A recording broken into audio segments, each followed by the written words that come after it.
안녕하세요. 바람교회 박동선 목사입니다. 매일 성경 한 주간 미리 보기입니다. 이번 주는 수요일부터 5월이 시작되니까 5월 첫째 주가 되겠습니다. 5월 첫째 주 매일 성경 본문은 일단 월요일과 화요일은 시편 104편을 묵상하고요. 5월로 넘어가면서 사도행전이 시작됩니다. 사도행전 2장까지가 이번 주 본문인데요.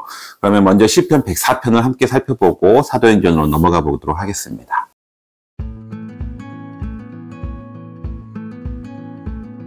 시편 104편은 온 만물을 지으신 창조주 하나님을 찬양하는 시편입니다.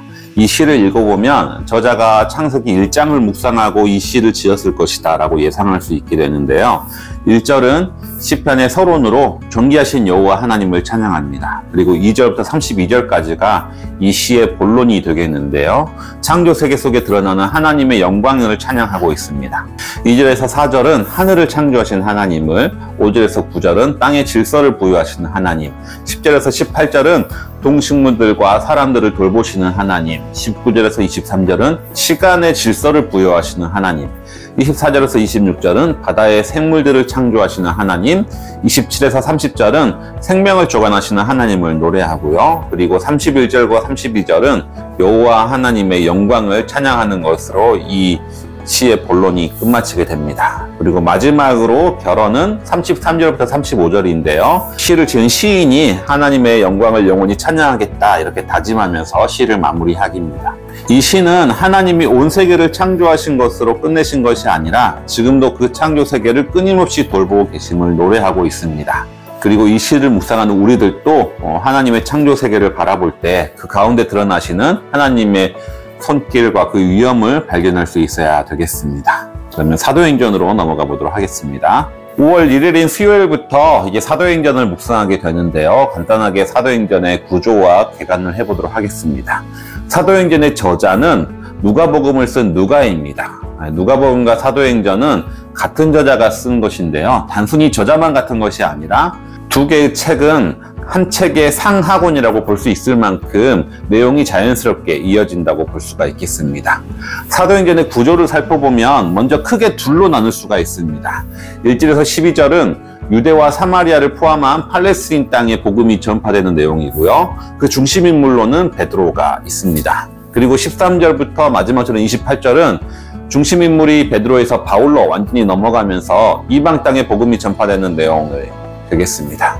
그럼 복음이 확장되는 과정들을 주된 내용으로 구조를 나눈다면 다음과 같이 나눌 수가 있겠습니다. 1장은 사도행전의 서론으로 예수 그리스도의 승천하심과 가룟 유다를 대신할 새로운 사도를 선출하는 내용이 기록되어 있습니다. 그리고 2장은 성령이 임재하시는 것부터 시작해서 본격적인 초대교회의 역사가 시작되는데요.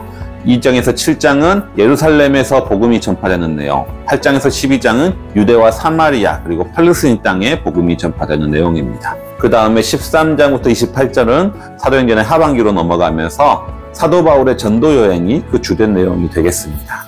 그럼 이번 주 본문인 사도행전 1, 2장을 살펴보도록 하겠습니다. 사도행전의 1장은 성령이 임재하시기 전의 이야기입니다. 1절부터 3절은 서문이고요. 4절부터 11절은 예수 그리스도의 승천을 내용으로 합니다. 그리고 12절부터 14절은 마가의 다락방에 120명인 초대교회 성도들이 모여서 기도에 힘쓰게 되고요. 15절부터 26절은 이제 가룟 유다를 대신할 새로운 사도 마띠아를 선출하는 과정이 기록되어 있습니다. 사도행전 1장은 본격적인 초대교회의 역사가 시작하기 전에 배경 설명과 분위기 등을 알려주는 도입부라고 볼 수가 있겠는데요. 그 주된 내용은 성령님을 보내시겠다라고 하는 예수님의 약속입니다. 그리고 그 약속을 믿고 다락방에 모여서 제자들이 기도하기를 시작하는 것이 이 1장의 내용이 되겠습니다. 예수님은 제자들에게 예루살렘을 떠나지 말고 성령의 임재를 기다리라고 말씀하시고 승천하시기 전에는 성령이 임재했을 때 내 증인이 되리라 라는 명령을 내리십니다. 여기서 우리가 주목해야 될 것은 예수님의 사명을 감당하시기 전에 먼저 있어야 될 것이 바로 성령님의 임재였다라는 사실입니다. 그 이유는 하나님의 일은 성령의 능력으로 행하는 것이지 내 힘과 내 능력으로 행하는 것이 아니기 때문인 거죠. 이제 본격적인 초대교회의 역사는 2장에서 성령이 임재하면서 오순절 다락방에 성령님이 임재하면서 시작이 되는데요. 사도행전 2장 1절에서 13절은 오순절 성령 강림, 14절부터 42절은 베드로의 오순절 설교, 그리고 43절부터 47절은 초대교회 공동체가 형성되는 모습을 기록하고 있습니다. 오순절날 마가의 다락방에 기도하는 예수님의 제자들 120명에게 성령님이 임재하십니다. 그리고 그에 대한 표지로 이들이 방언을 말하기 시작합니다. 그런데 이때는 이스라엘의 3대 절기, 6월절과 초막절과 함께 3대 절기 하나인 오순절 기간이었습니다. 그래서 오순절 절기를 지키기 위해서 다른 나라에 살고 있는 유대인들, 그러니까 디아스포라들이 모두 예루살렘에 몰려들었을 때인데요. 이때 예루살렘에 있던 예수님의 제자들, 초대교회 성도들이 방언으로 말하기 시작하면서 이때 이방 나라에서 온 유대인들이 자기 지역의 언어로 목소리가 들리기 시작한 겁니다. 그래서 이들이 큰 충격에 빠지는 거죠. 그리고 이들에게 이게 어떠한 상황인지를 설명하면서 베드로의 오순절 설교가 시작됩니다.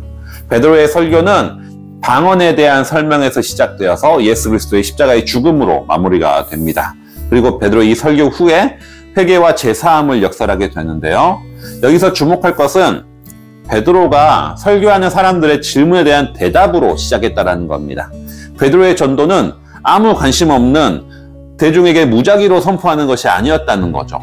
방언이 어떤 것인지에 대해 충격에 빠지고 의문을 표한 이들에게 어떻게 그들에 대한 설명을 하다 보니까 예수 그리스도에 대한 복음을 선포하게 된 것이고, 그것을 선포하고 나서 그럼 우리는 어떻게 해야 되느냐라는 질문을 들었을 때 회개하고 예수를 믿으라라고 권면을 했다라는 거죠. 따라서 복음을 전하는 것의 시작은 말씀 선포가 시작이 아니었습니다.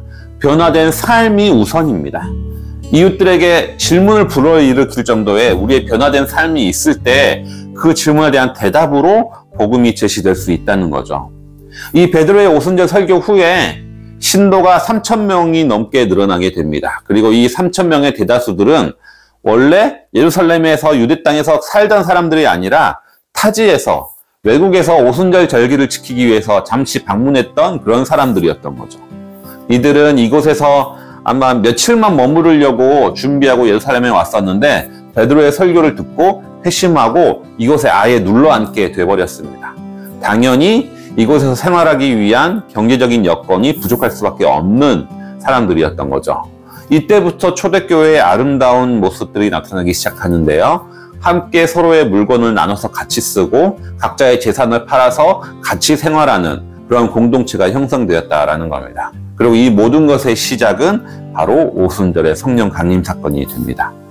성령님의 역사하심으로 일어난 변화들을 보면 도망다니고 피하기 바빴던 제자들이 담대함을 가지고 복음을 선포하기 시작했고, 이기적으로 나만 살기에 바빴던 이들이 기꺼이 재산을 내어놓으면서 서로를 돕기 시작했다는 거죠. 오늘 본문은 여기까지입니다.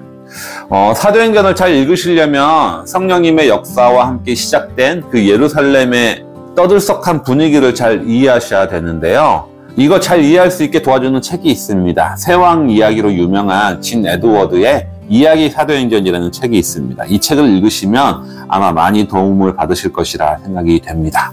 그러면 한 주간 말씀을 가까이 하시고 성령을 충만한 삶을 사시는 모든 성도님들 되시기 바랍니다.